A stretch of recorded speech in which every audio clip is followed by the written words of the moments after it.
this is Rachel from the Striders Adventure, and welcome to the second video of my live series. I hope you're well, despite the conditions and situation, actually. And here am I to talk about the next part of my expedition, which is the expedition itself, Arctic 1000. So again, nothing fancy here. I'm just sharing my story, sharing with you the mindset behind it, and well, that's what I'm good at, and I just want to share this story and try to change a bit, uplift your mind from what's all going on in the world right now. So actually, I'm talking in my car because I wanted to do this outside, and there's so much wind. Finally, I'm back in the car. Well, so today we're going to jump into the expedition itself, and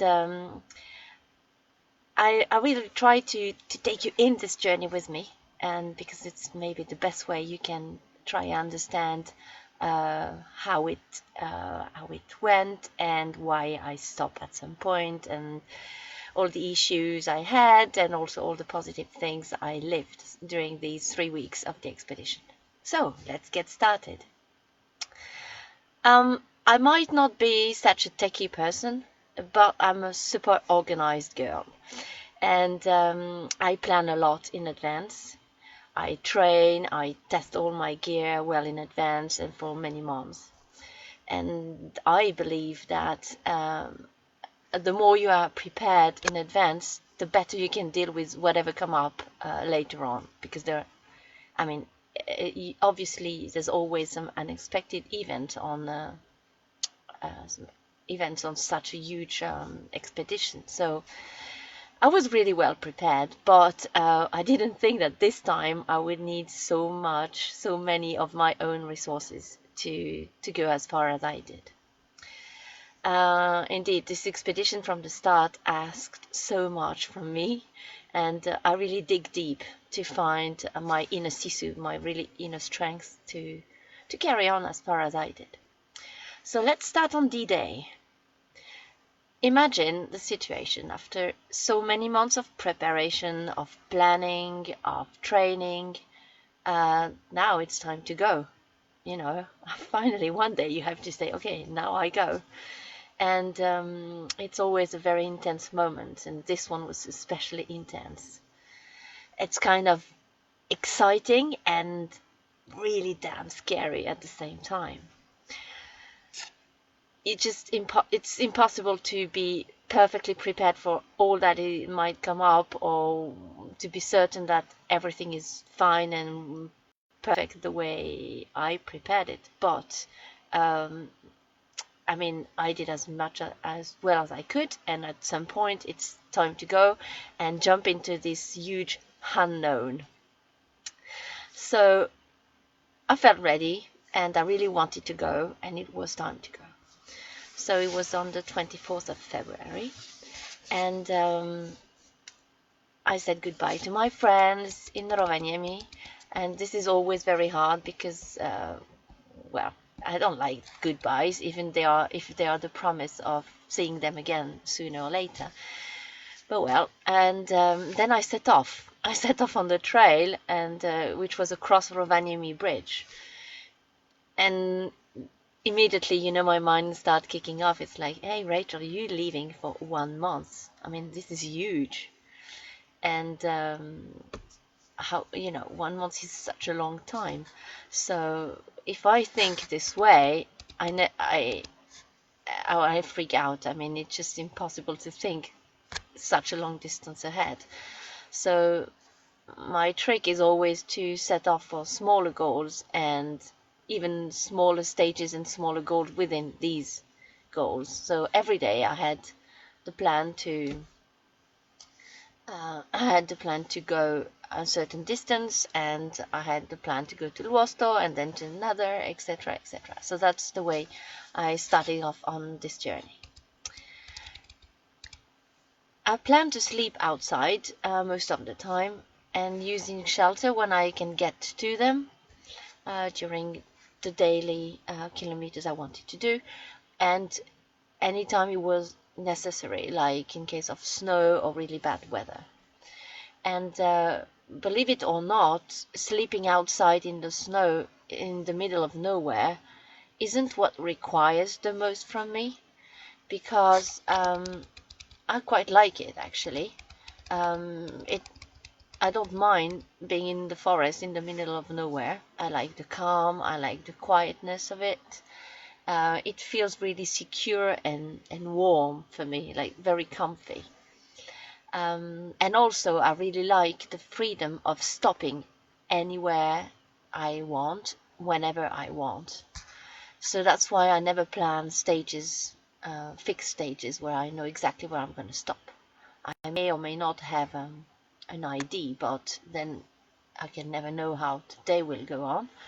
And well, you know, making it easy to sleep anywhere, um, well, it's not an issue for me. It makes the whole journey much easier.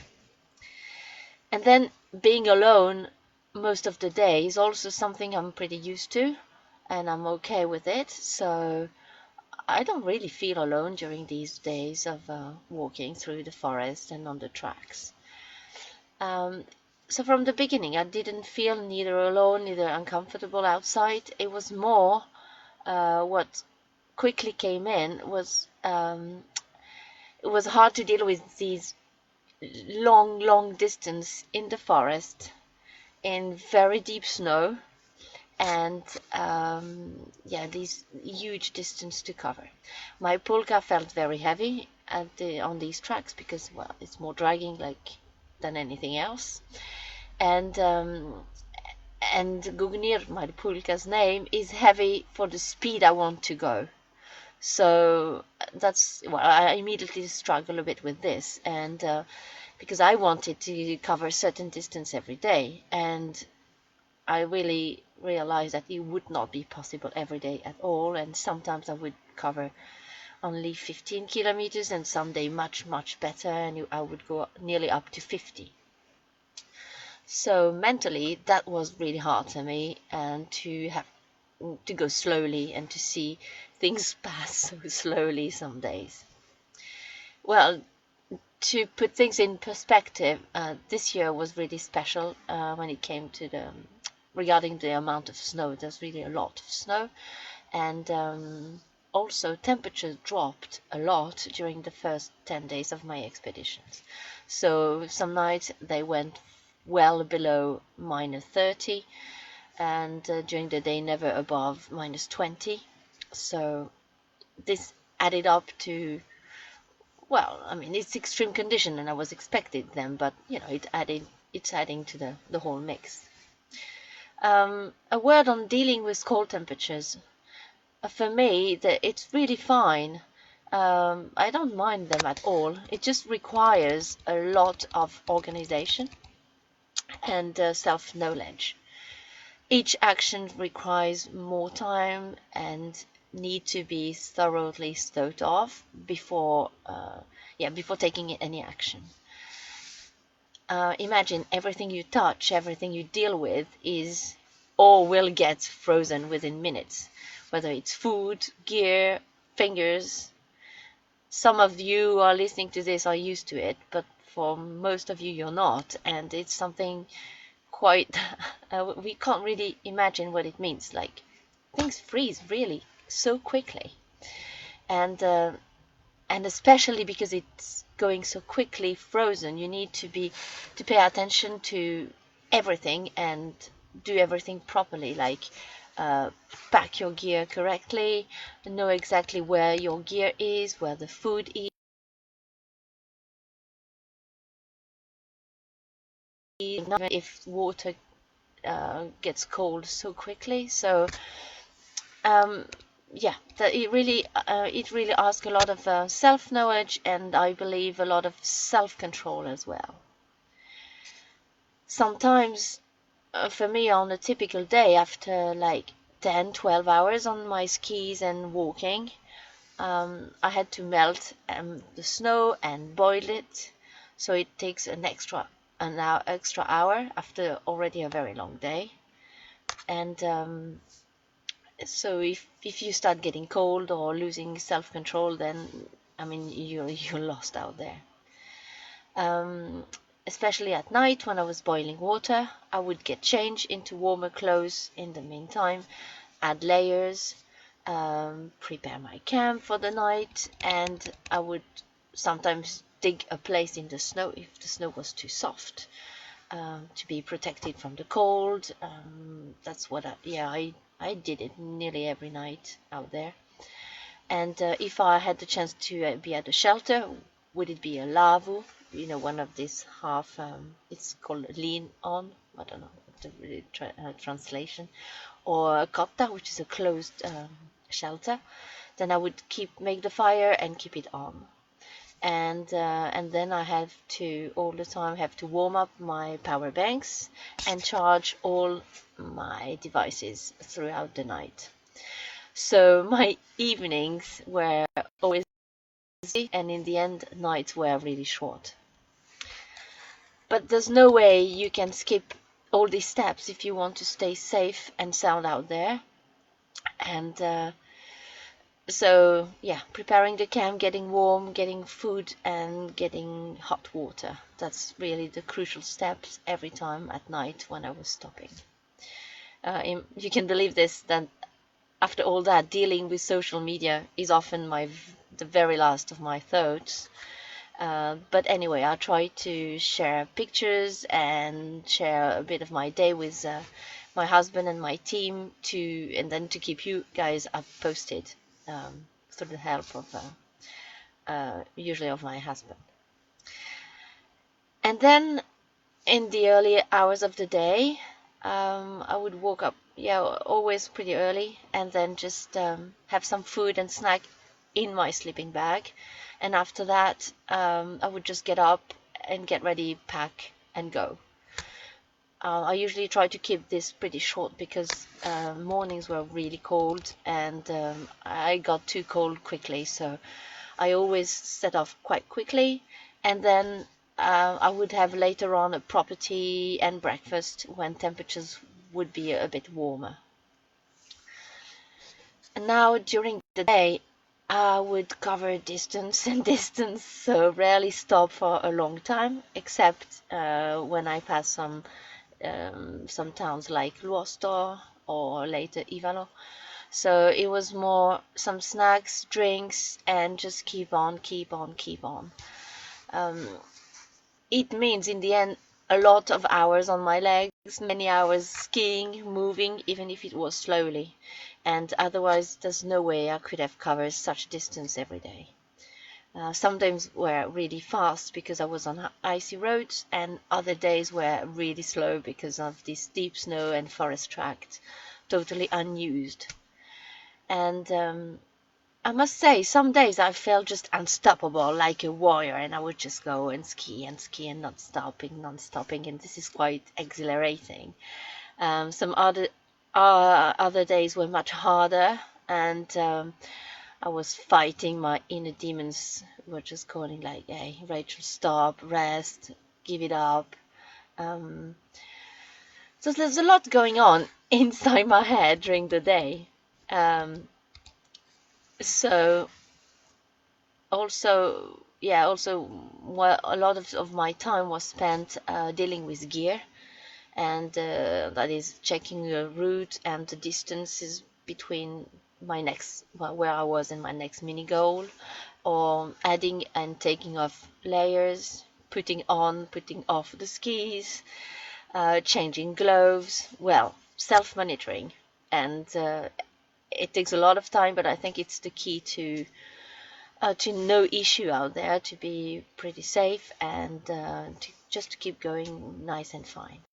I would also change, because I wear contact lenses, so I would change them in the middle of the day when temperatures were much higher, so I didn't risk to get frozen fingers, and my moves were also much quicker then. So in the end, my days look like walking, skiing, looking around, enjoying the view, thinking a lot of thinking, then checking the route and walking and singing out loud, and then eating. And the more I was going, into this expedition, the more I was eating. And in the end, I think I was eating all the time.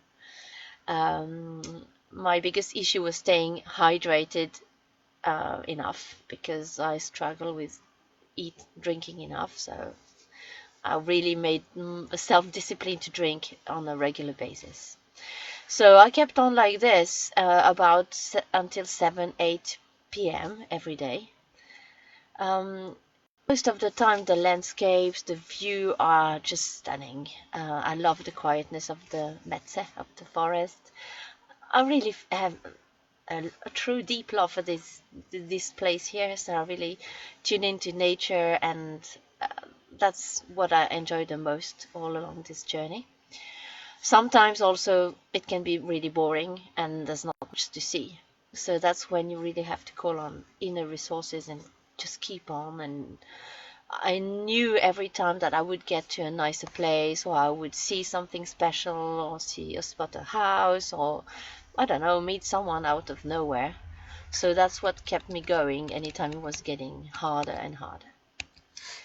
So I've already talked a lot, and that's for the yeah my daily routine, and I'm gonna keep it at this place for today. And in the next video, I'm gonna share with you more about what didn't work out, the issues I had, and how I dealt with all these obstacles on my journey. So I hope it was not a too bad life.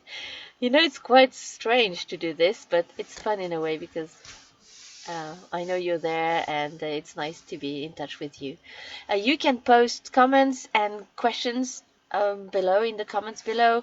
I will check them later, and answer in my next videos as well as I can. Okay, so just share any question you have if you want to know more about more details, because I might not think of everything. Well, I wish you all a very nice day, and the next video will probably be on Friday. So have a lovely day. Take care. Bye.